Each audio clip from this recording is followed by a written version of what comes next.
Radio Shouting. What's happening? It's your boy B High Radio Shouting. And stepping in the building, I got a legendary producer, writer, film director. I'm Rob Hardy. What's good with it, boss? Hey, what's up, man? How you feeling, bruh? Man, I'm feeling good, feeling great. Now, Rob, first of all, it's an honor to have you in here, okay? Hey, I appreciate you having me through. Because when I look at your resume and all of the things that you've brought to the game, first of all, you helped change the game and you're a trailblazer for the next generation coming up. So, I mean, anytime that we get an opportunity to link up and speak and talk about your greatness, I'm here for it. You understand that? Hey. Look, like I said, I just appreciate the love. I appreciate the platform, my dude. Like, no problem. Like real talk. Now, Rob, take me to day one. Okay, I understand that you got the camera in high school and you decided to get busy. Yeah. What was it that drew you directly to film? So, you know, I grew up in Philly, and so I took a video class when I was in junior high. First time I ever saw a camera. We did like a little video project in school, so you had to write it, and then when you put it on the screen and everybody reacted to it, I was feeling that. But I couldn't afford no camera, but I had a homeboy that did have one. So what we was doing was we started doing little music videos on my block. And back then we ain't had no editing equipment, so it's like you would press play on the cassette and record, and your homeboy would rap and your homegirl would be the background dancer, and that was our music videos. And we would just show those around, and people would be like, oh, that's hot, that's hot. And so that's what kind of gave me the bug. And at the same time, Spike Lee, you know, was big in those streets. He had the movies out, Robert Townsend. So I was looking at those guys, and I was like, you know what? That's what I want to do. When you got down at the FAMU, Rob, what was it that got you ready to shoot Chocolate City, and what was that like putting your first film together? I mean, talk about the ups and the downs. How did you come up with the money for it? Yeah. Then also the cast and everything else for it. So, you know, FAM was great, man. I wanted to major in film, but FAM didn't have a film program, and my dad didn't think that film was a real major. Oh, so you know how it goes. So I was an engineering major, and so I was doing a summer internship. Menace to Society came out, and I loved that movie. And so my homeboys had seen what I did in high school, and they was like, yo, we got to do that at FAM. Yeah. So I spent my summer, and I wrote a script that wasn't that good, but it was called Chocolate City. Yeah. And so I came back to school, and we hustled it together. So Florida State had a film program. We was like, well, we going to get them to tell us what equipment we need. We going to figure out how to get it. That's right. So we raised money through student government. We got a lot of the businesses that had the equipment to lend it to us, because we had an advisor that signed off on it for us. I wrote and directed. I had friends that wanted to act and do wardrobe and hair and sound. So they did all of that, and we shot our movie on campus. Okay, so now you dropped Chocolate City. What was the reception? The reception of it was good, because what was crazy was it was me, and shout out to the homie Will Packer. So me and him formed like Voltron, along with Rashawn Ali and the homie Jay Carter. Oh! So all of us were together at the same time. Plus we had we had Stick from Dead Prez. What? It was all part of what we was doing. And so we shot this movie, and it was crazy because here we are, the historically black college in Tallahassee. That's right. Florida State got a film school. We don't, but we made the movie, and they didn't. So we put it out there. You know what I'm saying? We were advertising, and we put it out in the theater. And when it was all said and done, we had like $8,000 in cash in brown paper bag, legit money. So we was like, yo, man, this is a scam. They paid us to do what we love to do. And it was a wrap after that. Okay, your vision for Chocolate City versus how it turned out. Was it everything that you imagined it to be, or what was that? Nah, it wasn't, because we never did that before, so we didn't know. Okay. So it was like the first vision was, we just gonna shoot the movie on film. So we got a film camera. We shot it. You know, then we didn't have enough money to get the film developed, so we had to raise money.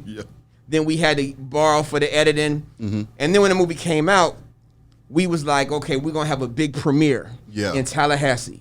So we had all these seats blocked off, and we called like Steven Spielberg and Oprah Winfrey and anybody that was hot and popping in Hollywood. We sent them invites.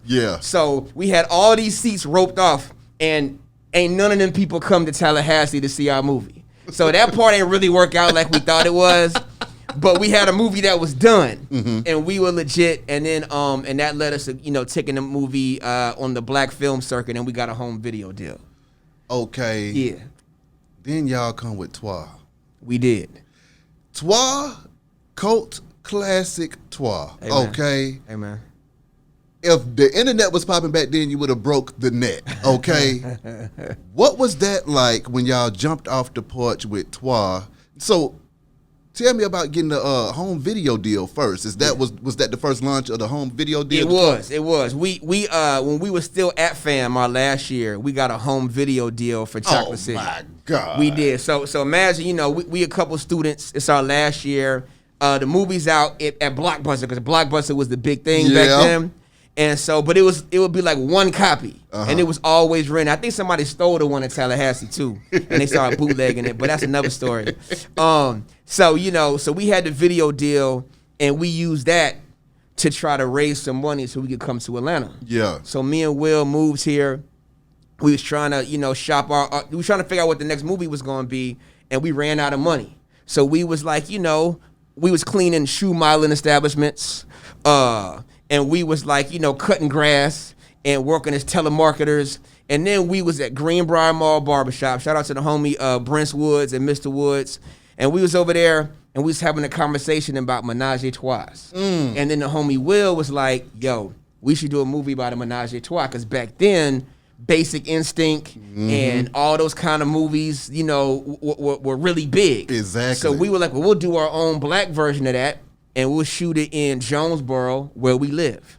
And that's how, Trois started happening. Okay, so first of all, y'all came with a whole nother niche market that nobody else had even tapped into at that time. Yeah. So that was, game-changing as well. But then also when you come with that game-changing idea, how do you know how that's going to be received? Because they hadn't seen black people dealing with that kind of drama. Right. In that freakiness. See, we didn't know. All we knew is that black people liked all those crazy movies with Michael Douglas and Sharon Stone. And we were like, well, we want to put some of our people in that. So when we were putting it together, we had my man Gary Dordan. He was on CSI, and he was like Shaza Zulu on A Different World. And then we went and got Kenya Moore, and she was just had been Miss USA. And so she was, doing her thing. So we was like, okay, we're going to put them in this Menage a Trois movie. And everybody's going to, so it's going to be, every man's fantasy, one man's nightmare. That was the whole tagline, right out of Jonesboro, Georgia. So it was crazy, man. It was crazy. When that movie touched down and it blew the fuck up, Rod, what went through your mind then? We were like, it's gonna be different for us. Ooh. Because what we did was, at the house where we were renting, we had like a phone, and then whenever it was a double ring, that meant it was the business line. You know what I'm saying? So, the movie came out, started making a little bit of money, and we get this phone call on the business line from Sony. And they were like, man, who this little company Rainforest releasing in Jonesboro that's making all this money? Because when it came out, it had like the highest per screen average, because we had like 50 theaters, mostly in the Southeast and like Chicago. And they called us. And they were like, okay, well, we want to put it out on video. And because we didn't really have, money to finish it right, we had to spend a lot of our profits just to get it ready to give for video to get to Sony. Oh my God. Yeah.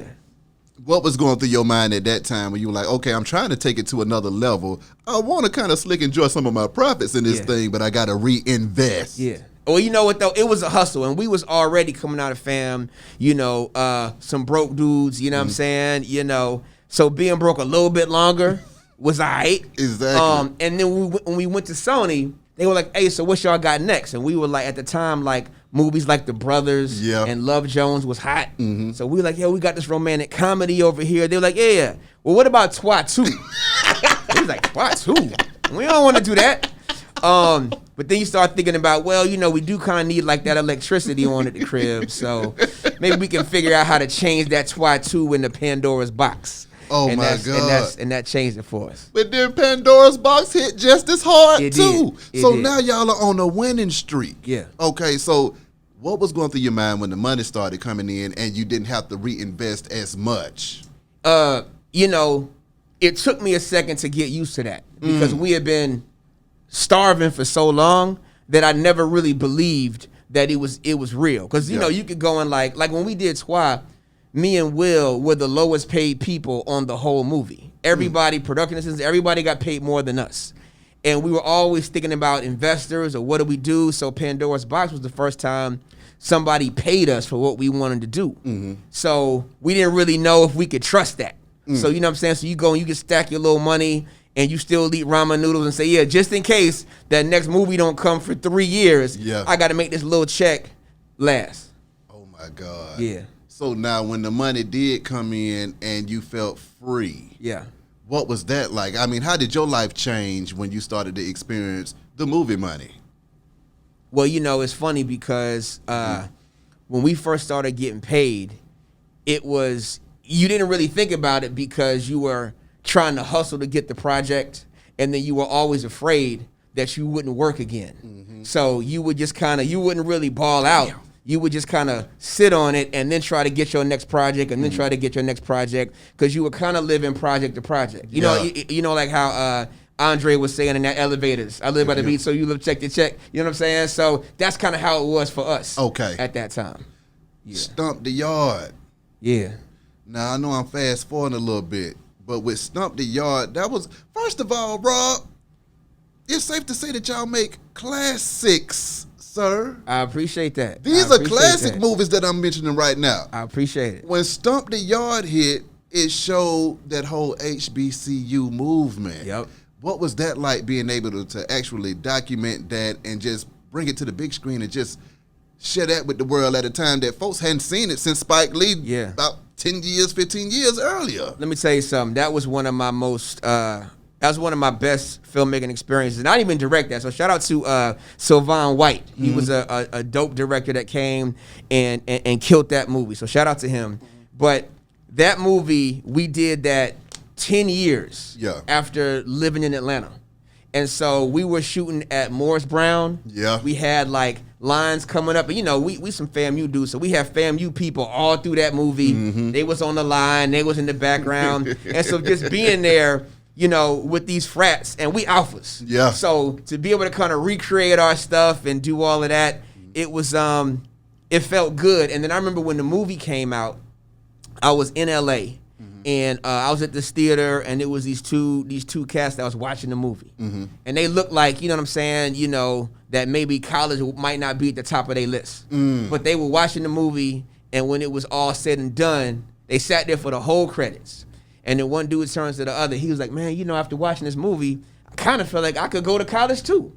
And I felt some kind of way about that because I was like, that's what I'm saying. Like, this for us. This for us. When you say you felt some type of way about that, though, man, go a little deeper with that, Rob, because, I mean, I felt some type of way with you just telling me that. Yeah. So that's what you do it for. Yeah. You see what I'm saying? Yeah. That's what A Different World did. Yeah. That's what School Days did. It saved generations of people that normally probably wouldn't have went to college unless they had a point of reference to tell a story of something that they could, you know, agree with and go ahead and go and get down with it. So what was that like for you to see two young brothers saying, you know what, I'm going to college because of this movie?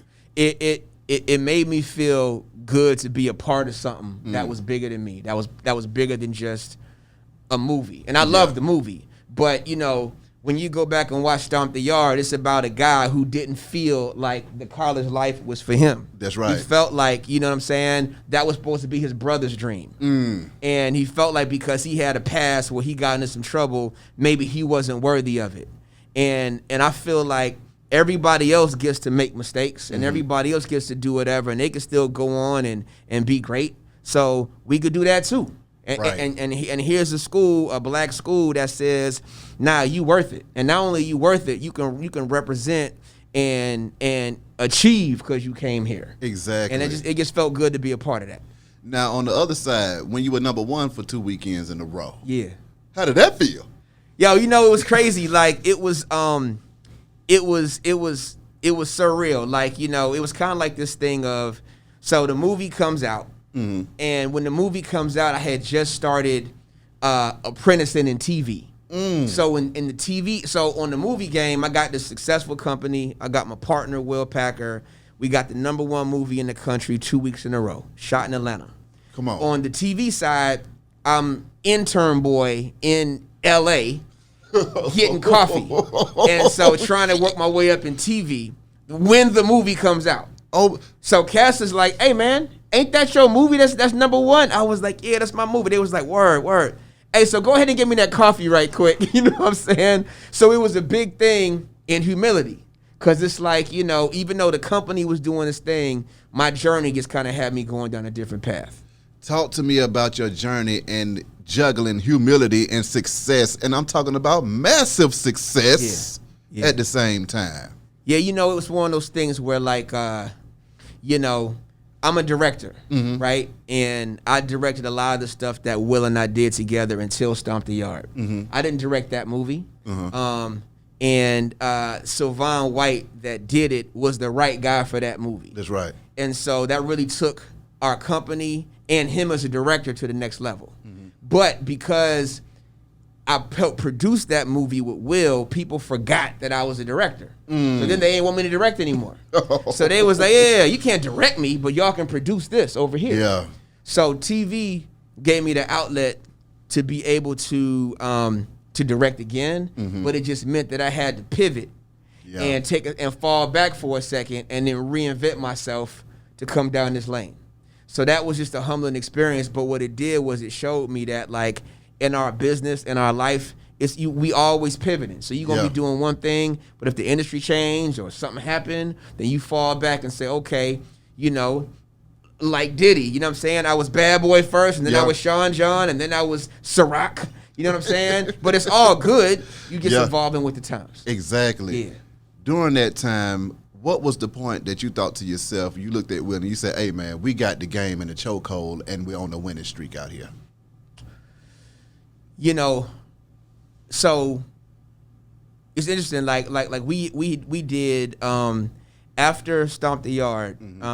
It was this Christmas, and so Will produced that while I was doing starting out in TV, and it just felt like, you know, we were starting to get some momentum. You know what I'm saying? And then it was Obsessed. You know what I'm saying? So he was really coming up as a producer, and I was excited. Our company was doing its thing, but, you know, at the same time, I felt like, you know, my calling was really in the directing thing. You know what I'm saying? So it was, you have a choice that you got to make. You know what I'm saying? You know, you could, you know, stay and keep, you know, doing what you're doing and, you know, excelling as a producer, or you got this other career over here waiting for you. You just got to step out there.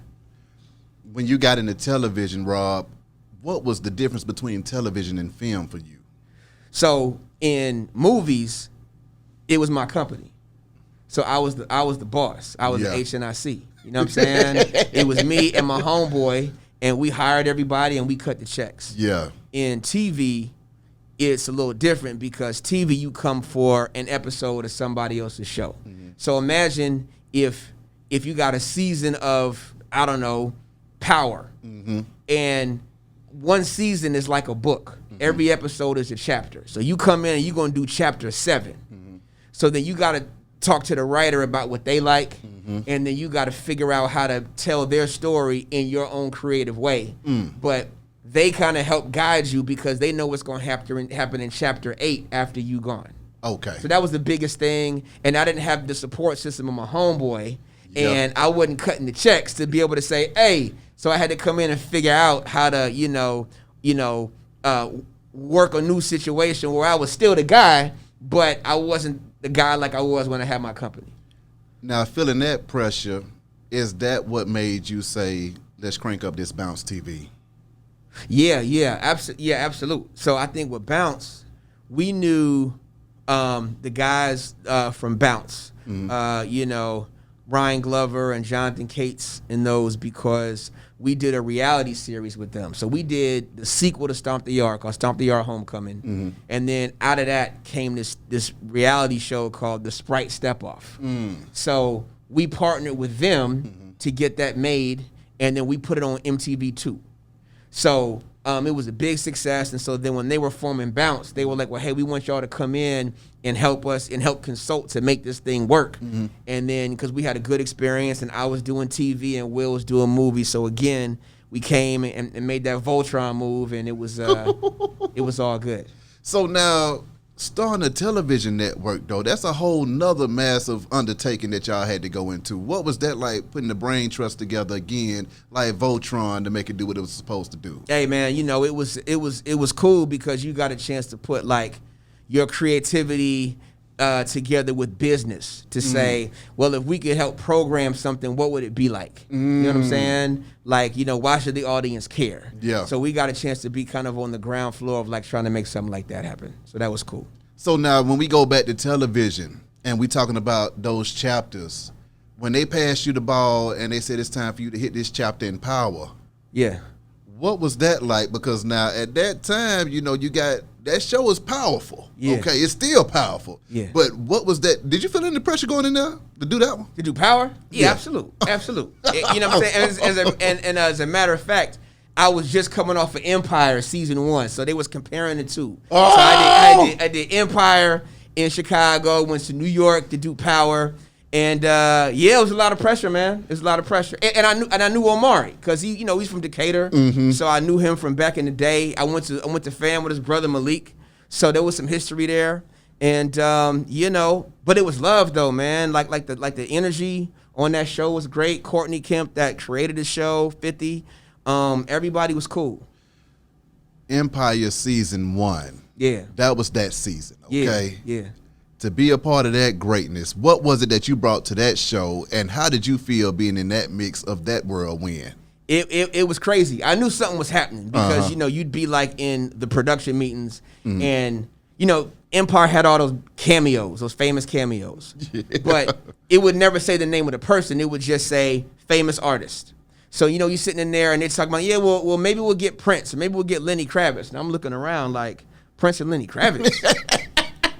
Y'all talking about, you know what I'm saying? And so they were spending money. They had all the people coming through, and then like, you know, and it came out on Fox. So the head of Fox, the president, comes while I'm shooting and does a photo shoot with Terrence and Taraji, and I was like, wow, you got the president of the network coming and taking a picture, and they were like, yeah, either this gonna be a real big success or you ain't gonna see no show like this for 5 years. Ooh. And it took off, man. It was out of here. It was crazy. Okay, Rob. It seems like you go from success to success, whirlwind to whirlwind. Yeah. What are you doing the downtime in between all of that stuff? Hey, you know, well, what's funny is that, you know, when you take a step back, that's definitely how it looks. But a lot of it is the grind to kind of get to those places. It's, you know, coming off it's starving to get you a movie, to then starve some more to get you a little bigger one. And it's kind of like a up and down thing. And then jumping and starting from the ground floor in TV and working your way up. And like those first few episodes is a long time in between. You know what I'm saying? And you know, so in between there, you know, I live in Atlanta. I'm married. I got kids. So you come here and you be, you know, husband and daddy. You know what I'm saying? You be in the pickup line at school. Yeah. You know what I'm saying? Or you know, at Gresham Park or wherever you at. Ben Hill Park. Yeah, I got you. You know what I'm saying? So you know, wherever it is for you is basically how it goes, man. So when you're going from show to show and stuff like that, I'm thinking about you and Will as independent entrepreneurs, man. How important was that for y'all to do it? And then also, do you feel like y'all would have been able to get into the game without being entrepreneurs first? So, you know, no. I think that we got in the game because we were entrepreneurs. Yeah. And we went to a amazing school. We already kind of had that in us, but then we go to an amazing school where FAMU was a hustle school. Yeah. So I always say that like you go to FAM, they be like, hey, what's your major? Yo, my major's engineering. All right, but what's your hustle though? Okay, cool. Well, I make these T-shirts. I cut hair. I wash cars. Like whatever the hustle was is what everybody was doing. And so that just kind of became the expectation is that, okay, well, that's my homeboy, but, you know, he knows 3 people that knows this dude. All right, bet. Well, walk me in. And because of that, we came out of FAMU feeling like if anybody was going to make it happen, it was supposed to be us. Because we went to FAM and we was them dudes. That's just how we felt. Now, as the success came, was there ever a time that it started to feel a little overwhelming? Did it ever come too quickly and you weren't prepared for it? It didn't come too quickly. You know what I'm saying? Because like I said, there was a lot of starving and a lot of tough times.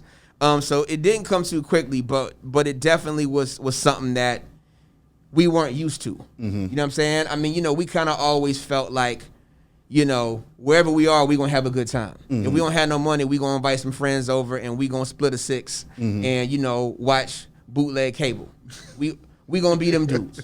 And so we were always having a good time, but the success would start to happen when people would react different to us. But then every time that you thought that you were kind of making something, you would go to Hollywood and they'd let you know, oh yeah, nah, y'all do the sex movies, or you're not the guy in TV just yet. There was always somebody to kind of remind you of what it was. And then plus two, we live in Atlanta. We don't live in Hollywood. So back here, you come home and your kids be like, yeah. So anyway, can you take me to the sleepover? You know what I'm saying? So just real life stuff is going on. So, it's crazy because after a while, you just look up and you've just been doing that for a while, and that's just kind of what you do. What was your favorite part of it all? Ooh. So I got, there have been a couple things. Okay, so one thing that I really liked was I used to do like a lot of superhero shows. Mm-hmm. So I got a chance to do The Flash, especially when it was first starting. So I was doing like The Flash and Arrow and all that stuff. Yeah. And just as a young boy, just being able to work on like superhero stuff was hot. And then that was the first time that my son was like, hey man, what do you do? And I was like, man, your whole life I've been directing. But he didn't care till it was some comic book stuff. Yeah. And then I came to his school and got a chance to be and do like career day. Mm-hmm. And I had like a little scene from The Flash, and it hadn't come out on TV yet. So for like 30 seconds, I was the guy. Yeah. Now, 32 seconds, they didn't care nothing about it. But 30 seconds, I was the guy. That's when I was like, you know what, this kind of fly. I took some pictures of The Flash with me and him. I could show it to my boy, and then when I went for season 2, my boys flew up to Vancouver and they got a chance to go on the set and look at the suit. So it was one of them things where they got a chance to do that. Now, working with Shonda Rhimes. Yeah.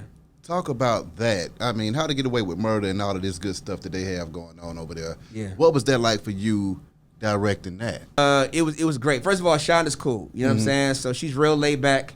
So she comes in, we'll just talk about the stuff, and she'll let you do your thing. So I started with Grey's Anatomy, then I went to How to Get Away with Murder, and I tell you, I work with a lot of people, but that Viola Davis is the real deal. So you're not about to just go over there and just not know what you're doing. You know what I'm saying? Because you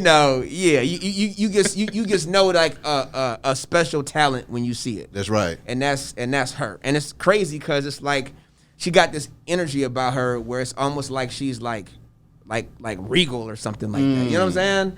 And everybody doesn't have that, but she has that. So it's one of them things where you don't want to let yourself get intimidated by that. So you just go up in there and just start saying, okay, bet I'm Rob. Here's what I want to do. So as long as I kind of get in my zone. Exactly. Yeah. Okay, so now when you and Will jumped off the porch making movies, back then we talking about cassettes and everything else. Yeah. We in this digital age now. Yeah. What would you tell to that guy at FAMU right now that wants to do what y'all did? I tell him to start doing it. I would tell him, you don't have to be connected to do something. You don't have to, have a whole lot of money to do something. But whatever you do, you got to have a plan for what you want to do. You got to see what you want it to be, and then work yourself backwards and find somebody that did it that way and figure out, well, what did they do to get there? Exactly. And you emulate your version of that. And as long as you're doing it as long as you know why you're doing it. Because we started it because we had the love of it. I wanted to be a filmmaker and Will wanted to be a businessman. And that worked together. Yeah. So if you know what you in it for and you authentic to that game and you got your plan, go for it. Okay. Being independent, then going to Hollywood and getting down with the machine. Yeah. What were some of those, obstacles making that transition? Because as a boss and being independent, you driving that car and going where you want to go and stopping where you want to stop at. Mm-hmm. How did you deal with having to take orders or just trying to figure out different things, dealing with a machine versus it being all on you? Right. Look, it's advantages to both. Like being independent is your world. It's whatever you want to do. Mm-hmm. But you also got the weight of trying to figure out how you finance it all, how you pay for it, how you pay for everything. Yeah. You can make more, but you just got to do 5 times as much work. Facts. When you, in another situation, you get more of the money up front, so you don't have to do that, but then you got to compromise more.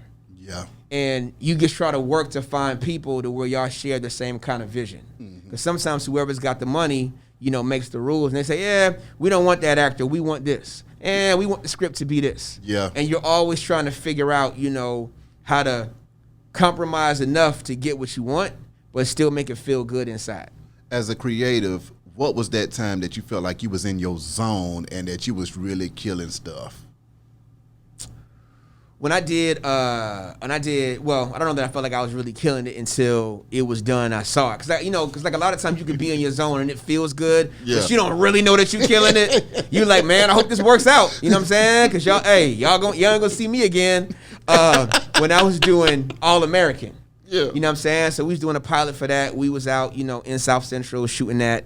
And I felt good about it, but I just was hoping it was going to work. And again, you put your all into it, but it's like you on a football team and you the quarterback. Yeah. So you one person, you trying to, so you going to, throw that Hail Mary. Are they going to catch it? Mm-hmm. You know what I'm saying? The defense coming towards you. Can you get away from them and make a play? Yeah. When you got sacked, can you shake it off? When the crowd starts booing, can you, get out your head?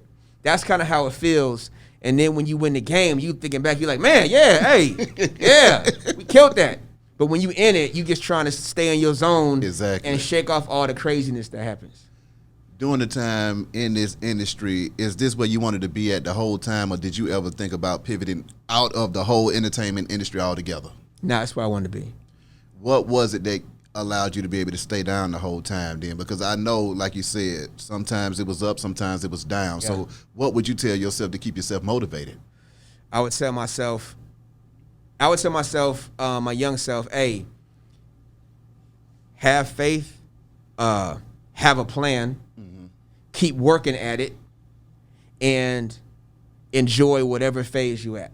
So if you 20-something Rob, you know what I'm saying, with temp jobs and no money in the bank, stay with that plan, stay with that grind, and then figure out how to have fun. Because what I realized was, as long as I had a plan and a goal, and I found some ways to have fun, then I was never really sweating what other dudes was doing. I was motivated by it, but I was never hating on it. Man, they got so-and-so. Nah, because I felt like I'm still doing my thing and I got a plan, and right now we got this 6-pack, you know what I'm saying? And we frying this fish. Yeah. You know what I'm saying? And that's where we at. So however I'm able to, I'm having fun right now. That's right. As a family man, how do you juggle career and family? That's tough. Yeah. Because, being a success at work a lot of times means time away. So it's just stuff that you miss. Yeah. So, you're not really coaching the team. Yeah. You know what I'm saying? You may not make all the games. Yeah. And you just got to figure out, well, how much can I miss and it be okay with me, my kids, my wife, everybody. You know what I'm saying? And you try to ride that line of going to get it, but, being active. Do you feel like that line can cause you to pull back from certain things that might have caused you to be ultra successful? And you're saying, you know what? So what was that like, having to juggle that? You got it. So a homeboy of mine told me a while ago, he said, hey, you got 2 choices. He said, you could be super successful in the top of your trade, assuming that it works out like that, and be single. Or you can be solid and have a good career and keep everything together. Assuming, you know what I'm saying? But you got to think about what you want. And so when I was first started getting more jobs in TV, this dude that was had been in the business for a while, he was about to retire. And he told me, he said, yo, man, I see your grind, I see how you hustle. He said, just make sure that when you retire, you don't just have a cool stack of DVDs for your resume, but you don't have no relationship at the crib. So just make sure that you just, keep that in mind if that's what you want. Exactly. You know what I'm saying? So that's always been an important thing to me. And it's been some stuff I said, that I couldn't do, that I really wanted to do so I could be home sometimes. Exactly. So now, as a vet in the game, what is it like when you get ready to get on the field now and do your thing versus being a rookie? I'm more prepared, but I still get the same butterflies. It's still like if I'm coming out the tunnel for the football game, you hear the crowd, you still like, man, I just gotta get that first hit though. When they hit me the first time, I'm good. Yeah. You know what I'm saying?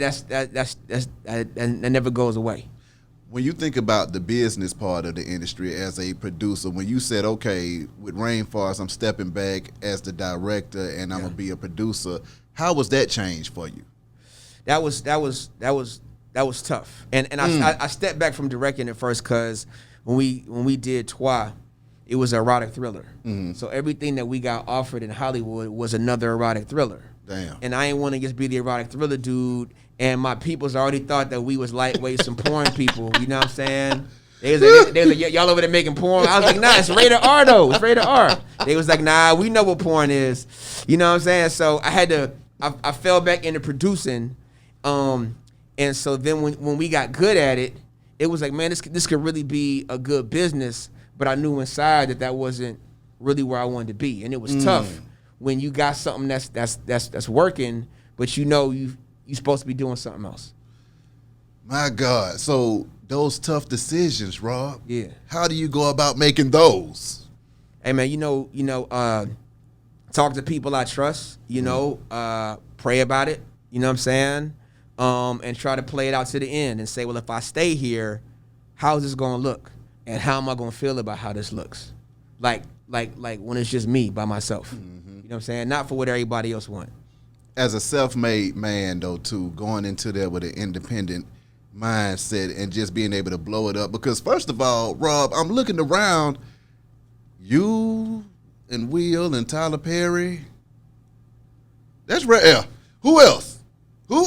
Hey, I'm it's some other people out there, but you know what I'm saying? I definitely appreciate that association though. You know Come what I'm on, saying? man. I mean, the track record that y'all have and the stuff that y'all did as far as moving the culture forward with it is inspiring because you look back and you say, okay, I can't do nothing because I'm black. Well, I know some independent filmmakers that are black.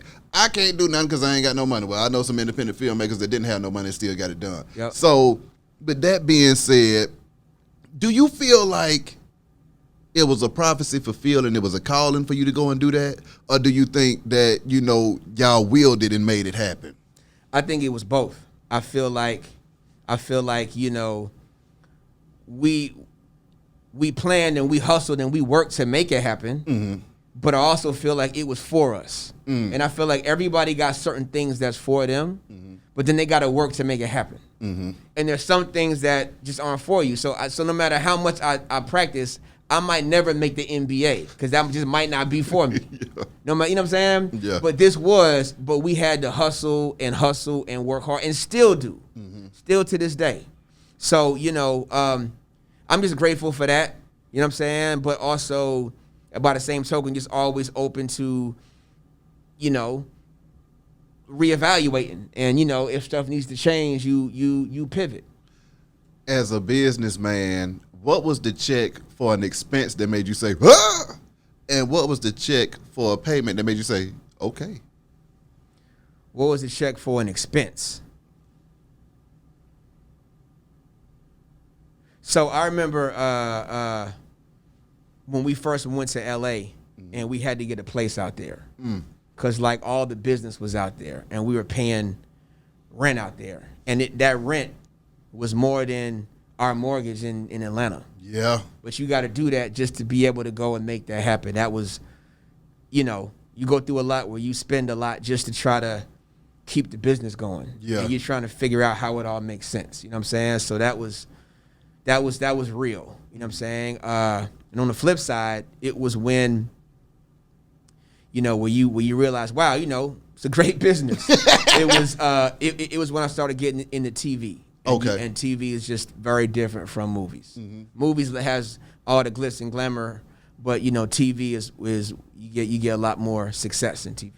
Okay, reality versus fiction then. What are some of the common misconceptions about television and film that the average person wouldn't understand when they see you out there doing what you're doing, but you thinking, okay, I'm on a real grind, y'all? Yeah, so TV and film sets, it's a grind to get there. Then when you get there, those are 13, 14-hour days every day. Rain, sleet, or snow. You got a headache, you out there.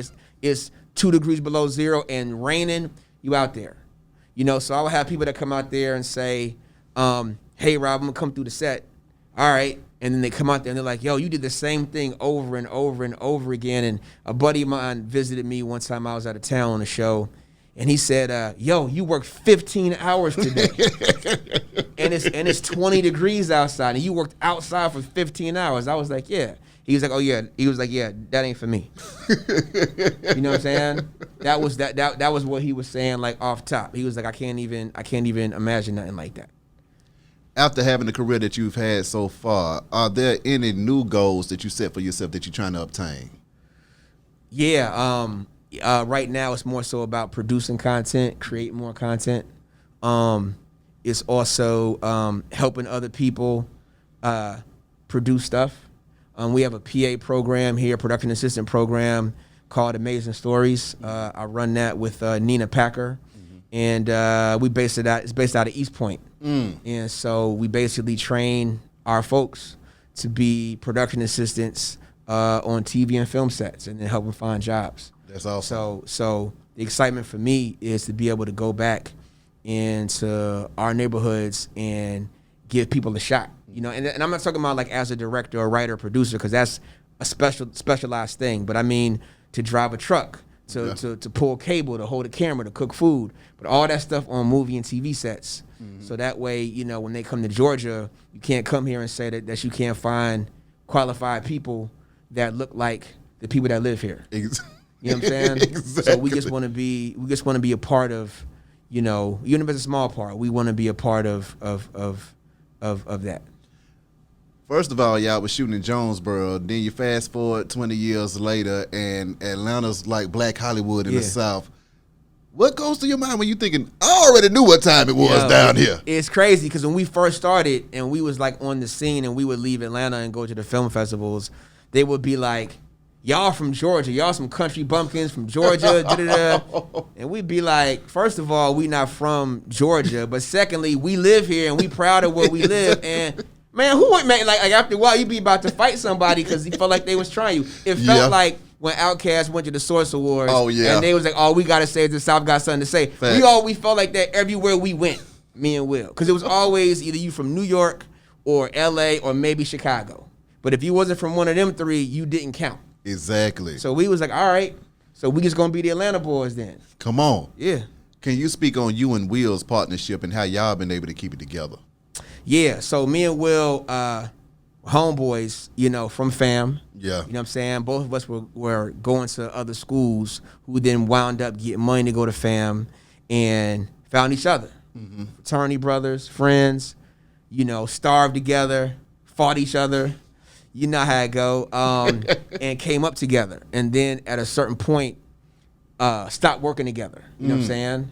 Not because of any beef or anything, but just because as your life's changed and you want different things, and I'm doing more TV, him doing more movies, but socially still hanging out and kicking it and, you know, talking. So it's just cool because then you look across and you see your homeboy that's doing well, or if he's got something going on, he could be like, yo, it was tough today. Oh, well, holla at me. Oh, yeah, well, you know what? Try this. And vice versa. Yeah. And so it's cool because you look around and you see different people, like you mentioned Rashawn Ali, whether it's her or Jay Carter or just my man Terrell Whitley, and you just see different people that are out being successful in your business, and you came up with them. And so, but maybe their hustle is marketing or acting or, you know, concerts, but everybody's in the same space, and it's live. You know what I'm saying? It's live, and we live in Atlanta. You know what I'm saying? They said that we was country, and we went to FAM, and it wasn't no Ivy League school. It was historically black college. You know what I'm saying?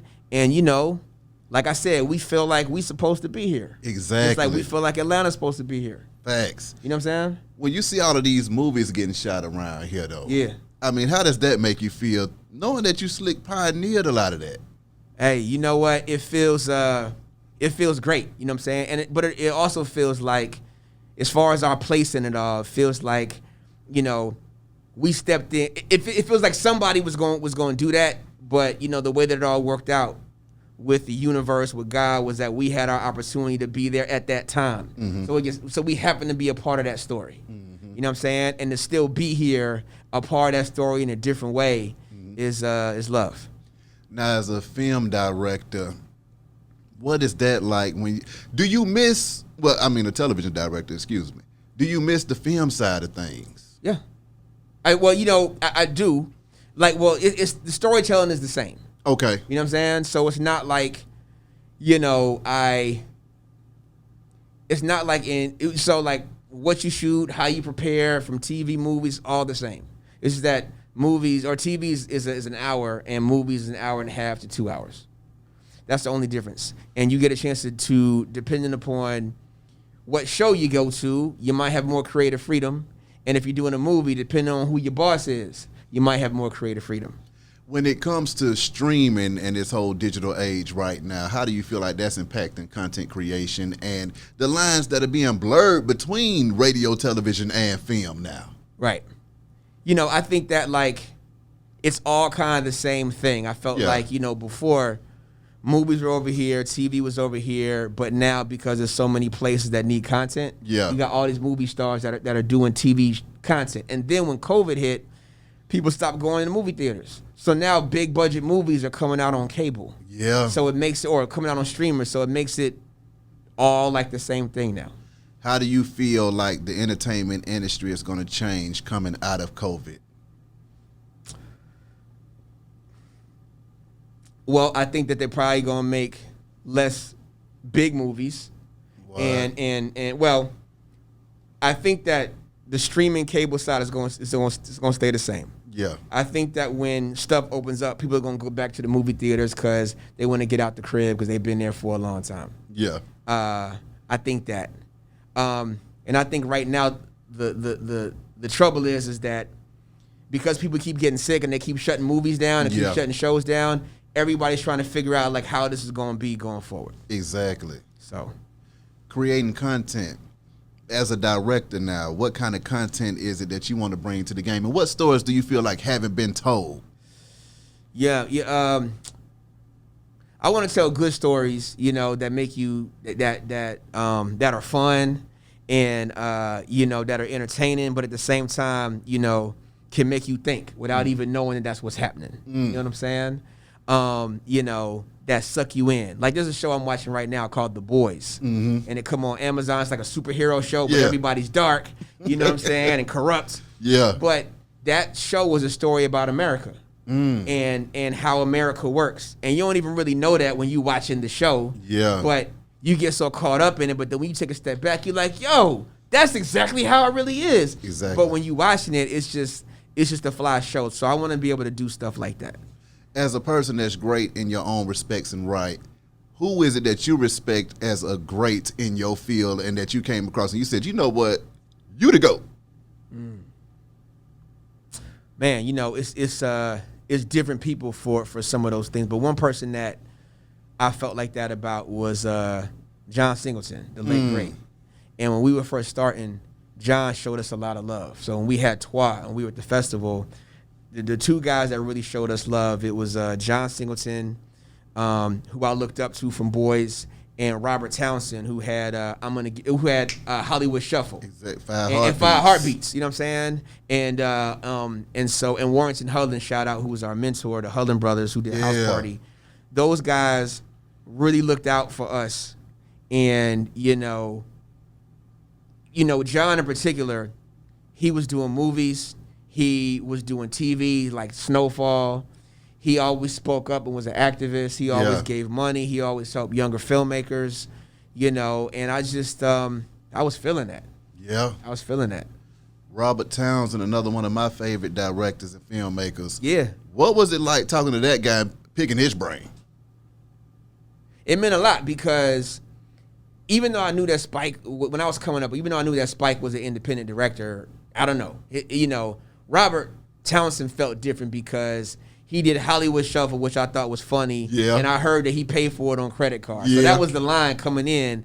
And then I saw him, and he was a regular dude. And he was like, yeah, man, you know, we're going to come through. And he hosted our screening of Trois when it was at the film festival. What? And so, and he was always just real supportive. And that just meant a lot to like a dude coming up that's trying to get on, that don't have no money, to even just have somebody just, you know, give you some advice for like 30 seconds. Thanks. It meant a lot. What was the best piece of advice you ever got? Warrington Hudlin told me, he said, the more your star rises, the more we expect you to be an advocate for your people. Ooh. And the more we expect you to open doors for your people. Come on now. And it reminded me of my dad, because my dad used to say, well, if you just a dude that's got like a little bit of cash and you got a big house and you ain't help nobody do nothing, come on, then you kind of blew it. You know what I mean? So it just reminded me of that mentality. So just, you know, because it's funny that you mentioned Clark. When we did Stomp the Yard, which we shot at Clark, Morehouse, and Morris Brown. That's right. We had a gang of interns from CAU. Yeah. And we were always having people from the AU come on our shows. And so from the gate, it was always this idea that, you know, we got to keep that door open. Who do you like now that's coming up in the game that are impressing you? Man, so, you know, there's a lot of filmmakers that are out. You know, there's a young lady, Crystal Clear Roberson, who's from Macon, Georgia. Okay. And she, you know, was an indie filmmaker, and then she started doing stuff like TV shows like Greenleaf. She just Bigger. She just was about to do All American, and she's a, you know, real dope filmmaker. I got another homegirl, Angela Gomes, and she's a director, but she also did that spot called Get Your Booty to the Polls. You know what I'm saying? The viral joint strippers. I know what you're talking you know about. what I'm saying? So the fact that she took her filmmaking and was like, I'm gonna use this to inspire people to do something big. Like I love that.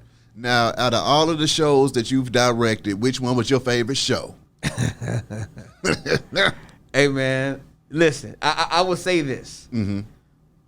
I like different ones for different reasons, so that's kind of hard. But I will say this: one that stood out to me was All American, just because as a dude that is not from LA, I'm not from South Central, to be able to go there and to do that show and to have real LA dudes, real, you know, people that are in the life, if you understand what I'm saying, say that's my show and that represents us. You know, feels good. And I don't know, I think that like the studio had one perception of what South Central was, and what we gave them was something else. And it made me feel like South Central is all our communities. Yeah. You know what I'm saying? Yeah. So, you know, yeah. Now, wrapping it all the way up one more time, COVID-19. Yeah. How do you feel like that's impacted the industry this year when you looked up and they started shutting down these sets left and right, and people didn't understand what the hell was going on? We got on our mask in here. We trying to make it do what it's supposed to. Then you got people passing all over the place. Right. How has that impacted you personally and the industry that you work in? COVID's been crazy in our business because when it first happened, we shut down. Yeah. So our whole industry shut down for like 5-6 months.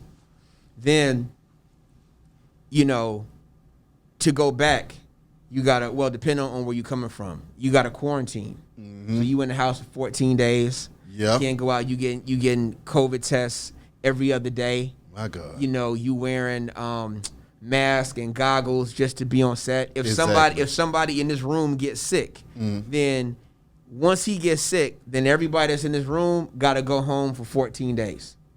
So that means the production that was supposed to happen shuts down.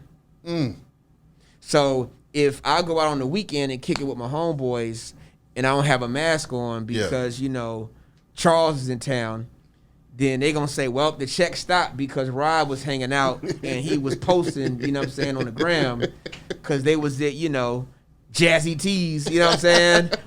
You Magic City, Magic City, the bubble. You supposed to be in the bubble and you at Magic City. You was at the city. We was in the bubble though. You know what I'm saying? You know. Okay. Yeah, exactly. Lastly, how can these folks contact you, and are there any projects that we need to be looking out for, Rob? Yeah, so you guys can just hit me, can DM me. I'm on Real Rob Hardy on the gram, and the Real Rob Hardy on Twitter. My newest project coming out is I did the finale for Ghost. Ooh. The Power spinoff. So that comes out I think the first Sunday of January. Okay. And then I did there's a prequel to Power called Raising Canaan. Mm-hmm. And that's a period piece. It's a story about 50 Cent's character and how he became a gangster. It's set in 1991 Queens, Ooh. Jamaica, Queens. So it's like Goodfellas Yeah. in Queens. So that's coming out. I did that, and that's coming out this spring. Raising Canaan. Raising Canaan. Talk to me about that. First of all, it's like my aunt and those lived in Queens. So growing up in Philly, I used to spend a lot of time up there. Yeah. So going to those neighborhoods was like almost like a homecoming, kind of, sort of. Yes, sir. And you go there, now it's 91, and you got all the gear that when I graduated high school, Yeah. it's only music from 91. It's Ooh. the cars. You got Omar Epps, in there. Ali Shaheed Muhammad, that is the DJ from Tribe Called Quest. Yeah. He's the music composer, so he's doing all the music for the show. 50 is the narrator, so it's his voice talking about what's happening. And yeah, man, it's just a real good look. It's a real good look. And I'm not saying that because I worked on it. I'm just saying that as a fan of that era, a fan of hip hop, a fan of, you know what I'm saying? Well, now, I felt you so hard when you said that, because I was thinking the same thing. I was like, how can you lose with those pieces together? Yeah, you like, okay, that's my mind's playing tricks on me. He's playing, you know what I'm saying? And Tribe Called Quest, Queen Latifah, Naughty by Nature, Redman, like all that stuff is going on at that time, and we rocking Jabot jeans and Hilfiger shirts, and you know what I'm saying? Timberlands. 90s versus the 2020, the time that we at now. Before we get out of here, what are your thoughts on it? Because I grew up in the 90s too, and that was a hell of a good time. Yeah. But versus the culture that we have now, what are the main differences that you see, and how do you feel? I feel like now it's everybody has access to a lot more because of the phone. Mm-hmm.